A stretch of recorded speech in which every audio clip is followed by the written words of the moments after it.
हम सब ने सपोर्ट और रेजिस्टेंस यूज़ किया है, लेकिन सच बात यह है कि ये कभी रिलायबल नहीं होते। कभी प्राइस सपोर्ट तक पहुंचता ही नहीं है, या फिर प्राइस सपोर्ट को तोड़ के फिर ऊपर चला जाता है, या फिर हमारा स्टॉप लॉस हिट करके एकदम टारगेट तक पहुंच जाता है प्राइस। अगर आप भी कंफ्यूज है कि इन लेवल्स पर कैसे एंट्री लें, कहाँ स्टॉप लॉस लगाएं, तो रुकिए, क्या होगा अगर मैं आपको एक ऐसी टेक्निक बताऊं जो ना सिर्फ आपको एग्जैक्ट एंट्री पॉइंट्स बताए, लेकिन एक डिफाइंड स्टॉप लॉस भी आपको सिस्टम में बता दे, और जहाँ पे रिस्क रिवॉर्ड रेशियो एटलीस्ट 1:3 या 1:4 का आपको मिले। ये कॉन्सेप्ट आपका पूरा ट्रेडिंग स्टाइल बदल सकता है। So guys, welcome to fair value gaps. तो चलिए शुरू करते हैं सीधा। अब देखो, फेयर वैल्यू गैप्स का मतलब क्या होता है। ये एक प्राइस चार्ट का एरिया होता है जहाँ पर डिमांड और सप्लाई का असलियत में एक इम्बेलेंस होता है।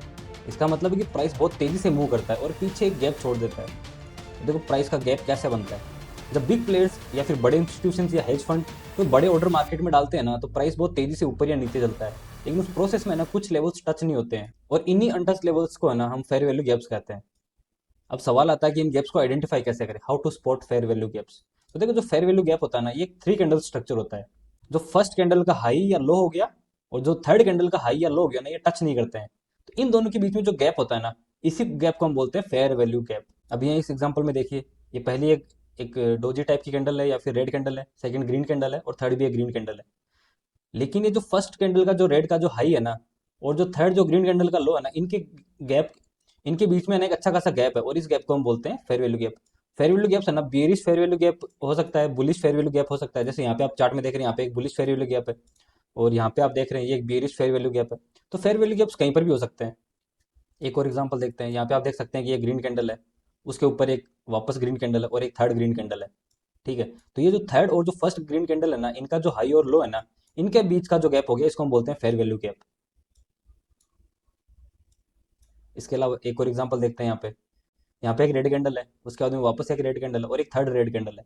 तो जो फर्स्ट रेड कैंडल का जो लो है और जो थर्ड रेड कैंडल का जो हाई है ना, इनका बीच का जो गैप है ना, ये हो गया हमारा फेयर वैल्यू गैप। हमारे सामने एक निफ्टी का चार्ट है, यहाँ मैं देख पा रहा हूँ कि एक फेयर वैल्यू गैप फॉर्म हो रहा है। देखिए, यहाँ पे एक रेड कैंडल का हाई है, और इसके बाद जो थर्ड कैंडल है वो ग्रीन कैंडल है। तो इसका जो बॉटम है और जो रेड कैंडल का हाई है, इनके बीच में एक गैप छूट गया है। तो ये हमारा पहला फेयर वैल्यू गैप हो गया। अब हम इस जोन को मार्क करेंगे और प्राइस के वहां आने का वेट करेंगे। अब हम आगे चलते हैं। इसके जस्ट तुरंत ऊपर एक और फेयर वैल्यू गैप बन गया है। ये जोन भी काफी क्लियर है।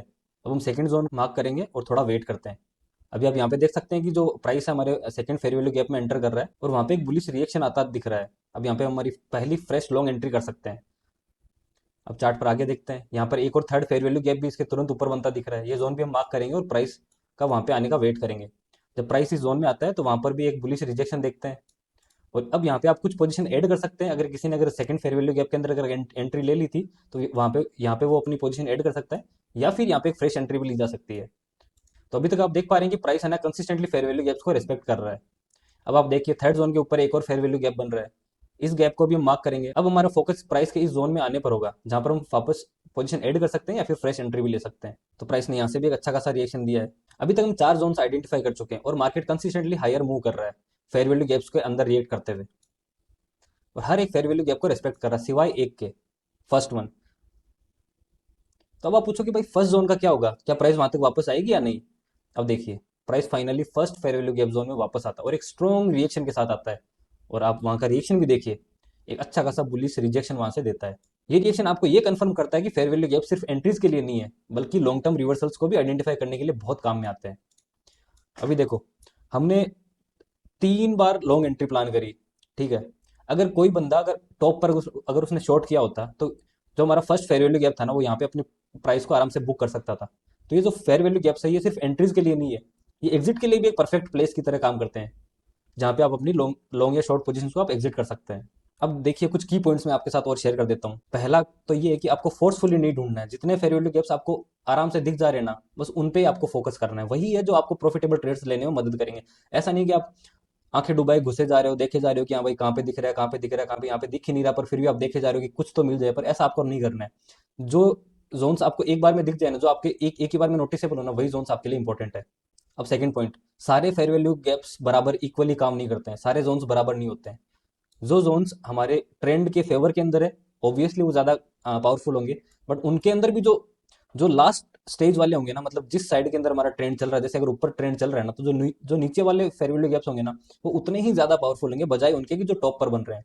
समझ रहे हो? तो आपको ऐसे नहीं करना कि आपको हर fair value gap trade trade करना। अगर प्राइस एक डायरेक्शन के अंदर अच्छा खासा ट्रेंड कर गई है, तो जब प्राइस वापस उन जोन्स के अंदर आ रही है ना, तो एक बार वेट करो। जैसे अगर आप जब प्राइस नीचे गिर रही थी, तो वापस अगर आपने किसी भी फेयर वैल्यू गैप में अगर ट्रेड किया होता, तो आपका ऐसे एलिट हो जाता। और हाँ, सबसे ज्यादा जरूरी बात, जो हमारे फेयर वैल्यू गैप्स है ना, ये अनटचेबल होनी चाहिए। ऐसा नहीं होना चाहिए कि एक जोन के अंदर आप 2 या 3 ट्रेड ले रहे हो। आपको एक जोन के अंदर सिर्फ एक ही ट्रेड लेनी है।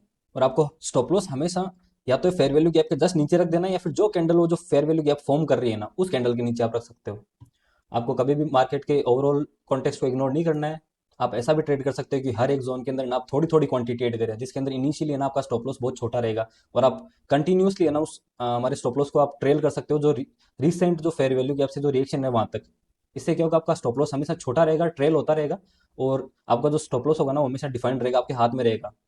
फोर्थ पॉइंट है कि आपको ओवर ट्रेडिंग तो बिल्कुल नहीं करनी है। ऐसा नहीं है कि आप हर फेयर वैल्यू के आपको ट्रेड किए जा रहे हो, एक में काम नहीं बन रहा है दूसरे में कर रहे हो। So that's all for now guys. अगर आपको वीडियो पसंद आया तो लाइक शेयर और सब्सक्राइब जरूर करें, और बाकी के कुछ वीडियोस आप हमारे चैनल पर जाकर चेकआउट जरूर कर सकते हैं, जो आपको बहुत पसंद आएंगे।